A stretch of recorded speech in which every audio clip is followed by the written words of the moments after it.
En este vídeo vamos a analizar el lenguaje de la química, en concreto de los compuestos inorgánicos. Vamos a seguir las normas de la IUPAC, que es el organismo encargado de definir la formulación y nomenclatura tanto de compuestos inorgánicos como de compuestos orgánicos, y veremos que en el caso de los compuestos inorgánicos hay varias posibilidades de nomenclatura que han ido variando a lo largo de los años. Es muy importante conocer el lenguaje de la química y veremos que a lo largo de los últimos años se ha hecho un esfuerzo para intentar unificar criterios en diferentes idiomas.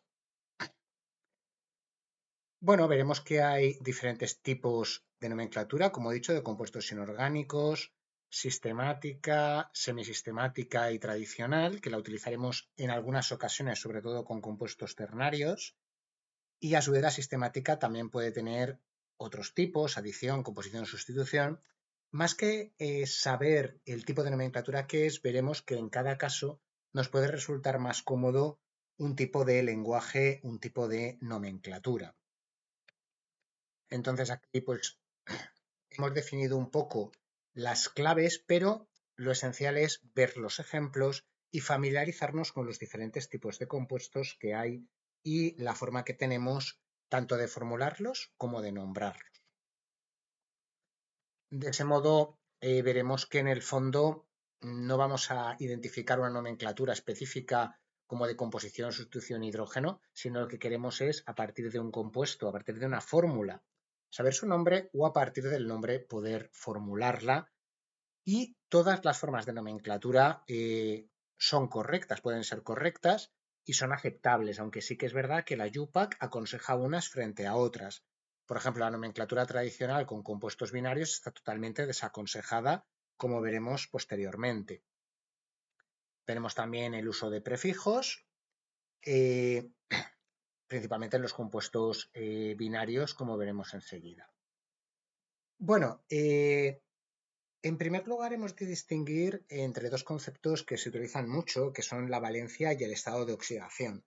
El concepto de valencia es un concepto antiguo, es un concepto que está más en desuso y preferimos usar el de estado de oxidación, aunque muchas veces, aunque no sea correcto, lo podemos emplear como sinónimos.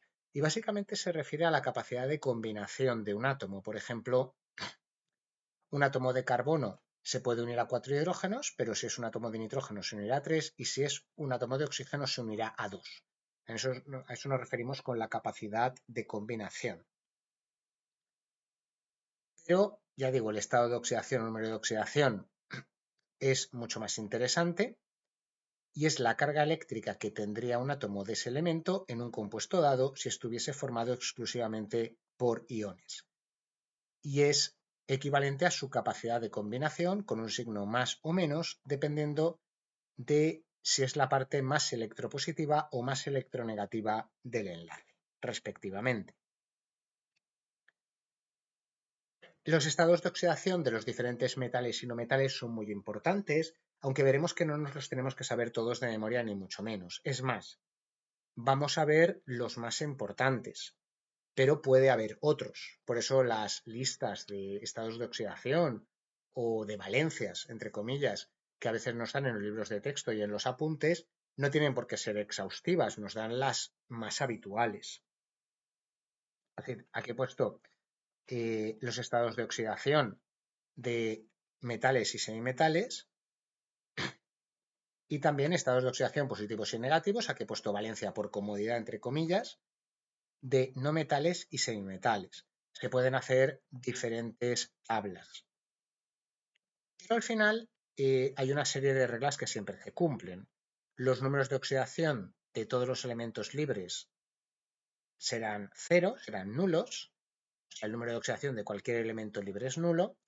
El número de oxidación del hidrógeno normalmente es más 1, excepto si se combina con un metal, en cuyo caso es menos 1, porque el metal siempre será la parte positiva y no podría tener el hidrógeno con menos 1. El número de oxidación del oxígeno habitualmente será menos 2, excepto en los peróxidos, aunque ya no se llaman así, que es menos 1. Los metales alcalinos tienen estado de oxidación más 1 y alcalino terreros más 2. En los haluros, el halógeno siempre actúa con estado de oxidación menos 1. Y esto es lo más importante, la suma algebraica de los números de oxidación de todos los átomos de un compuesto será 0.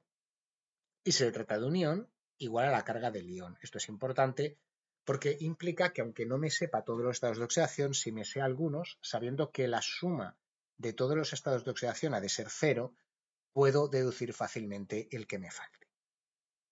Aquí he puesto otra tabla con metales, no metales y semimetales.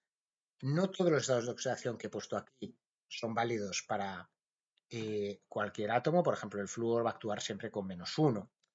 También aquí vemos que en los halógenos tenemos estados de oxidación impares, pero el dióxido de cloro, ClO2, es un compuesto en el cual el cloro actúa con un estado de oxidación +4. Entonces, y bueno, y en los metales todavía hay mucha más variedad de la que he puesto aquí. Pero para empezar a familiarizarnos con los estados de oxidación, estas tablas son más que suficientes. Y bueno, únicamente por ver ejemplos, veremos que la nomenclatura tradicional se sigue utilizando con ácidos y sales, compuestos ternarios y cuaternarios, pero no con compuestos binarios. Cosas como cloruro ferroso o férrico ya no se utilizan. Preferimos cloruro de hierro 2, 3 o dicloruro de hierro o tricloruro de hierro, como veremos próximamente. Por eso estos sufijos y prefijos que aparecen en esta diapositiva sí que los podemos seguir utilizando en el caso de ácidos y sales. De hecho, es muy común hablar de ácido sulfúrico, ácido sulfuroso, ácido hipocloroso, ácido nítrico, pero no con compuestos binarios. Entonces, lo que haremos a continuación será ver los tipos de compuestos químicos que nos podemos encontrar y nos centraremos después en compuestos binarios por un lado, luego ácidos y luego sales. Aquí tenemos los diferentes tipos de compuestos. Los binarios son muy importantes porque van a ser la base que nos van a permitir entender cómo usar los estados de oxidación y cómo formar los compuestos binarios, los compuestos ternarios y cuaternarios. Aquí hemos puesto pues una lista que tampoco pretende ser exhaustiva, tampoco es para aprendernos de memoria, porque veremos que es mucho mejor analizar ejemplos concretos e ir familiarizándonos con los diferentes tipos de compuestos químicos que haya, sea compuestos covalentes, compuestos iónicos o metálicos. Aquí hemos puesto algunos ejemplos y fórmulas generales de los principales tipos de compuestos, simplemente para que nos sirva de referencia visual para ordenar las diferentes familias de sustancias químicas que vamos a ver al estudiar su formulación y nomenclatura en próximos vídeos.